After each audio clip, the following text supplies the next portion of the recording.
दोस्तों ये the subtle art of not give book का पार्ट 3 है, जिसके 2 पार्ट्स में अपलोड कर चुका हूं। ये थर्ड पार्ट है।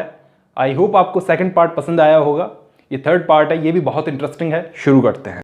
अगर अभी कोई आपकी कान पर बंदूक रखकर बोले कि चल 26.2 मील की रेस लगा चल, तो वो मोमेंट आपको इतना दर्द देगा ना कि पूछो मत।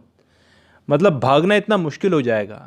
अगर वही 26.2 मील अगर कोई मैराथन की रेस हो, आज़ादी से आपको दौड़ने को मिले, तो खुद की मर्जी से आप बहुत ही मज़े से एंड तक पहुंचोगे। खुशी का एक पल बन जाएगा जहां एंड में आपका परिवार आपको चीयर करता हुआ मिलेगा।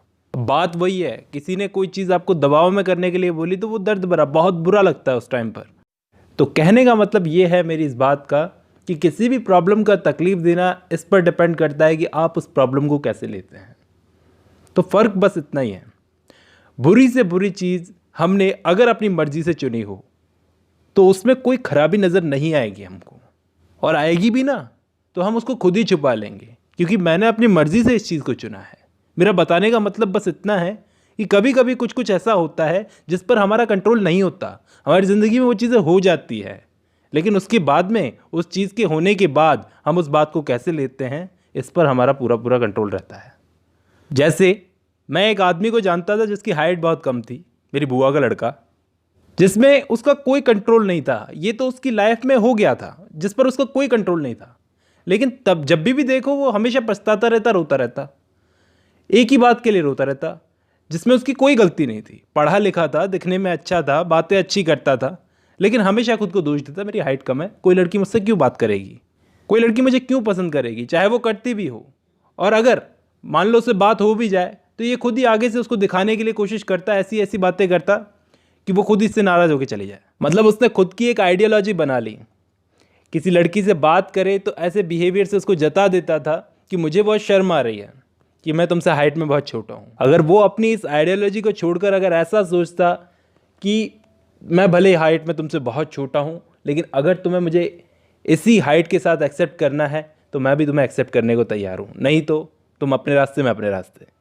मैं ऐसा इसलिए बोल रहा हूँ क्योंकि हमारी ज़िंदगी में बहुत सारी ऐसी चीज़ें होती है जिन पर हमारा ना तो कंट्रोल होता है, ना वो हमारी गलती से होती है, लेकिन फिर भी हमें उनकी जिम्मेदारी लेनी पड़ती है।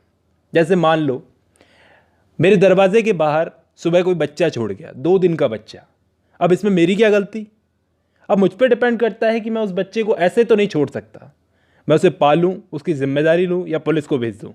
तो उस वक्त मुझे एक कोर्ट का जज मानकर, एक अदालत का जज मानकर फैसला लेना है कि सामने कोई केस चल रहा है, उसमें मेरा कोई लेना देना नहीं है, ना मैंने अपराध किया है ना मैंने कुछ और किया है, लेकिन फिर भी सोच समझ के फैसला लेना पड़ेगा कि आगे क्या है। जैसे मेरी फर्स्ट गर्लफ्रेंड, जब उसने मुझे धोखा दे दिया, अपने ही टीचर के साथ में उसका अफेयर चल रहा था, मेरी आंखों के सामने वो चली गई।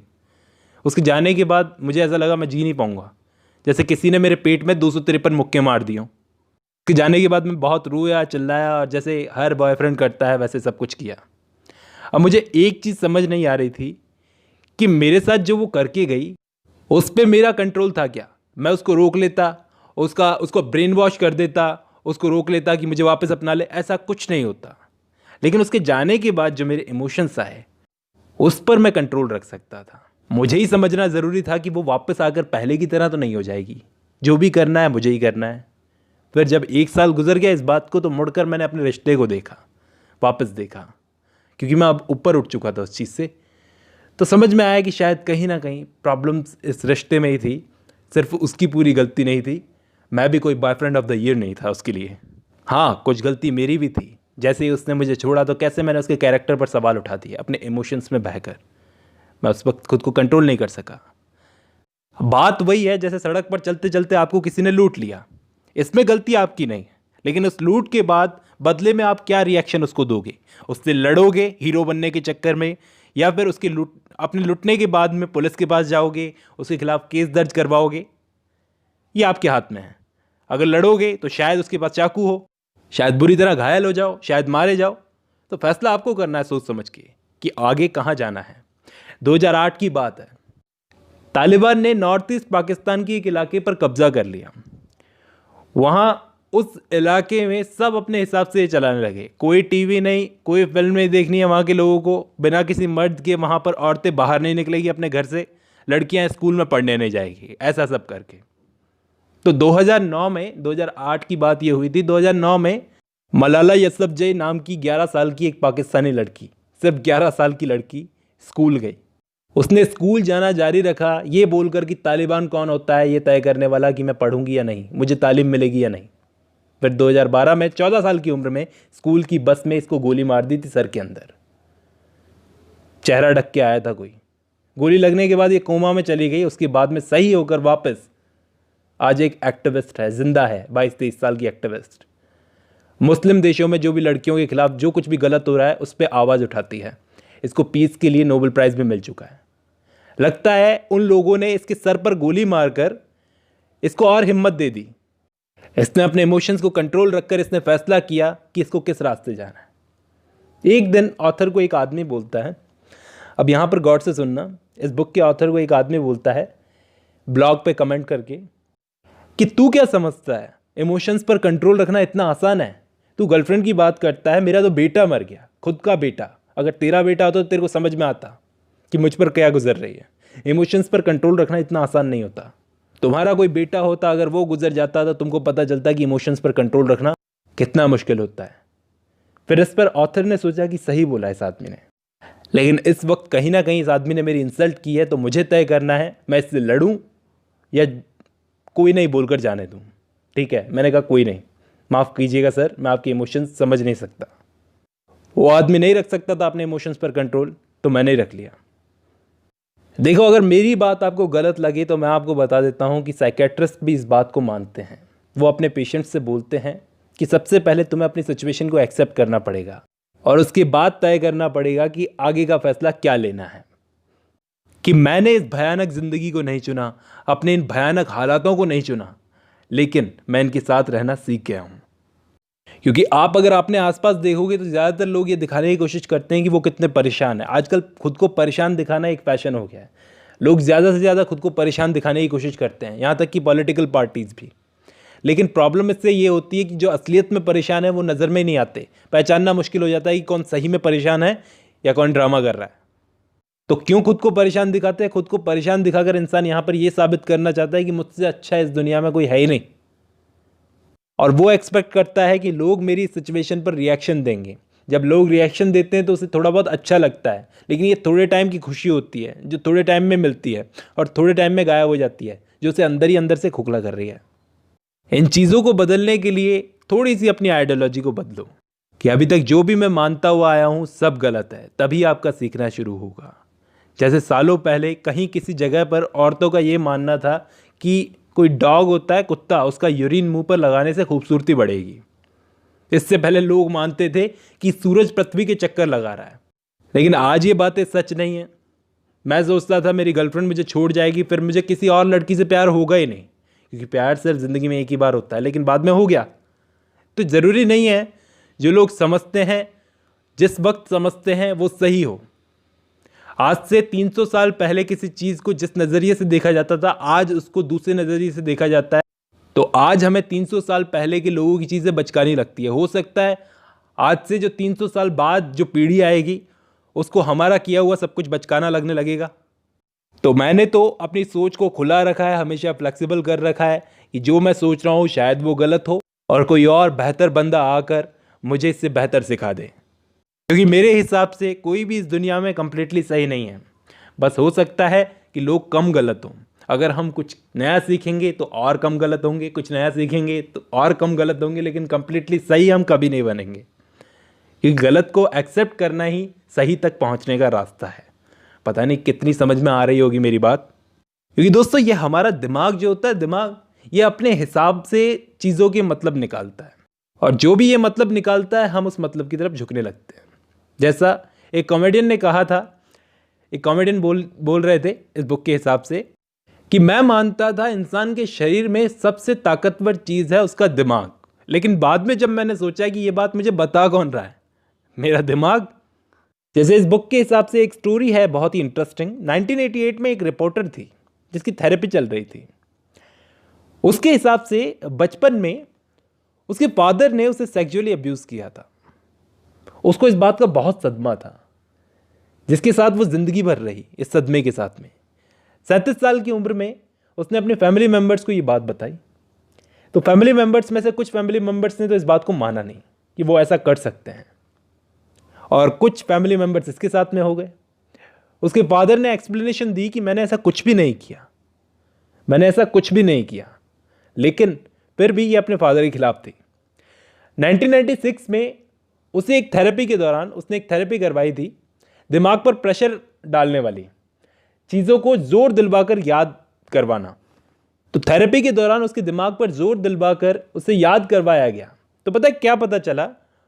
उसके फादर ने सचमुच ऐसा कुछ नहीं किया था, और इसके बाद उसने पछतावे में रहकर अपनी बाकी की ज़िंदगी अपने परिवार को मनाने में गुजारी। लेकिन बहुत देर हो चुकी थी, उसके फादर तो गुजर चुके थे, आखिर गुजर गए थे।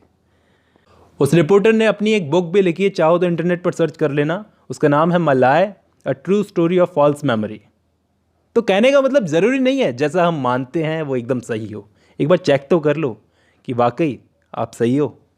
मैंने बताया था ना, हमारी ज़िंदगी में कुछ खाली जगहें ऐसी होती है जिन खाली जगहों को हम अपनी सोच से भरने की कोशिश करते हैं, चाहे वो सोच सही हो या गलत। बाद में वो गलत सोच भी अगर भरी हुई होगी तो उसको हम सही मानने लगते हैं। पास्ट में अगर एक एक्सीडेंट हुआ है तो आज की सारी चीज़ों को हम उस एक्सीडेंट से जोड़कर देखने लगते हैं। उस रिपोर्टर ने भी अपने फादर के साथ ऐसा ही कुछ किया, और अब हम भी ऐसा ही कर रहे हैं, उस रिपोर्टर को गलत मानकर। कहानी की शुरुआत में तो वो रिपोर्टर बहुत इनोसेंट लग रही थी। अब क्या हुआ? एक छोटी सी बात उसके बारे में पता चली तो गलत हो गई वो। हो सकता है हालात भी गलत हो सकता है उस रिपोर्टर को अपना हस्बैंड ही गलत मिला हो, जिसकी वजह से मर्दों से उसे नफरत हो गई हो। शायद वो होमोसेक्सुअल रही हो, मर्द उसे पसंद ही ना हो। तो आप क्या कहोगे, क्या सही है? कौन सही है यहाँ पर, कौन गलत है? ऐसी और भी कहानियाँ गिनवा सकता हूँ जो उसी टाइम पर हुई थी। एक मनोवैज्ञानिक थे जिन्होंने बुरे लोगों पर रिसर्च करना शुरू किया, एक्सपेरिमेंट करना कि ये लोग बुरे काम क्यों करते हैं, जैसे टेररिज्म। क्योंकि उन्होंने ये पाया कि वो लोग बुरे काम इसलिए करते हैं क्योंकि वो खुद को महान समझने लगते हैं। वो खुद को बुरा नहीं, खुद को महान समझने लगते हैं कि जो वो कर रहे हैं वो सही है। बाकी लोगों को समझाने के लिए उन्हें वो बुरा रास्ता ही अपनाना पड़ेगा, टेररिज्म। वैसे ही एक आदमी अपनी औरत को यह समझकर पीटता है कि उसकी औरत का शरीर उसके लिए उसकी प्रॉपर्टी बन गया है, तो वो भी किसी टेररिस्ट से कम है क्या? अपनी इसी आइडियोलॉजी को सही मानकर वो किसी पर जुल्म कर रहा है, अपने आप को सही मानकर कि मैं दूसरे को सही करूंगा, पहले खुद को सही करना जरूरी है। तो ये लोगों को समझाने का कोई फायदा नहीं है। ये लोग कभी नहीं मानेंगे कि ये लोग बुरे हैं। इनको लगता है कि हम सही है, हमारी आइडियोलॉजी सही है, हमें छोड़कर बाकी सब बुरे हैं। सिर्फ ये लोग नहीं, हम लोग भी। तो हम लोग ही क्यों ना ये समझें कि अभी तक हमें कुछ आता ही नहीं है, अभी तक शायद हम जो भी सीख रहे थे, जो भी हमने सीखा सब कुछ गलत है, और आगे अभी हमें और सीखना है। वो कहते हैं ना, जब कोई समझता है कि मुझे सब कुछ आता है तो इसका मतलब यह है एक्चुअली वो कुछ नया सीखना ही नहीं चाहता। मैं बताऊं ये कैसे लोग होते हैं। अगर इनके पास जाकर कोई इनको बोलेगा कि भाई साहब आप गलत सोच रहे हो, ज़माना बदल गया है, आप भी बदलो, तो इनको ऐसा लगेगा कि अभी तक ये जो सोच लेकर के आए हैं, अभी तक जो सोच करके आए हैं, क्या वो सब कुछ गलत था? तो इनको खतरा लगने लगेगा अपनी उस आइडियोलॉजी को लेकर।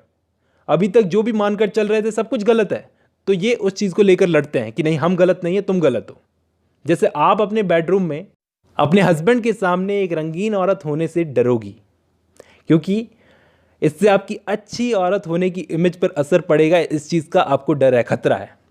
जैसे आप फ़ोन पर अपने दोस्त को साफ साफ नहीं बोल पाओगे कि भाई अब तू फ़ोन मत किया कर, तू बहुत बोर करता है और फालतू की बात करता है, एक ही बात को रिपीट करता रहता है, क्योंकि आपको डर है ऐसा नहीं बोल पाऊंगा, अभी तक जो उसके सामने, अगले के सामने इमेज बनाई है वो सब खराब हो जाएगी। हम सब कोई ना कोई आइडियोलॉजी पकड़ कर बैठे हैं, उसी के हिसाब से हम जीना चाहते हैं। हो सकता है वो आइडियोलॉजी गलत हो, लेकिन हम उसको मानने को तैयार नहीं हैं। जैसा मैंने पहले भी कहा था कि हम जो मानते हैं, हम जो फील कर रहे हैं, हम जो महसूस कर रहे हैं आज के टाइम पर, जो भी डिप्रेशन वगैरह, हो सकता है वो हमसे पहले 20 साल पहले कई लोगों ने किया हो, और आज वो कई लोग तो आगे बढ़ गए अपनी ज़िंदगी में और कई लोग लटक गए। तो जो आगे बढ़ गए उन्होंने पलट कर देखा कि 20 साल पहले हम किन चीज़ों को लेकर के डिप्रेस हो रहे थे। शायद वो सोचते होंगे कि अच्छा हुआ हम आगे बढ़ गए। इसलिए मैं फिर बोलता हूँ कि खुद को स्पेशल मानना बंद करो कि आपके साथ स्पेशल ट्रीटमेंट किया जाना चाहिए। आप बहुत नीचे सबसे बॉटम में हो या सबसे टॉप पर हो, क्योंकि ये सब भ्रम है। इल्यूजन। मैंने तो अपने एक्सपीरियंस से एक बात सीख ली है लाइफ के अंदर कि अभी तक जिस आइडियोलॉजी की वजह से मैं बेवकूफ़ी बड़े फैसले लेता रहा हूँ खुद को और खुद की आइडियोलॉजी को सही मानकर, लेकिन कभी ये नहीं देखा कि एक साथ इतने सारे लोग गलत नहीं हो सकते और मैं अकेला सही नहीं हो सकता। कभी इस बात को नहीं समझा। इससे मैं दुनिया से नहीं अपने आप से लड़ रहा हूँ। तो दोस्तों आज की वीडियो में बस इतना ही, बाकी का नेक्स्ट वीडियो में।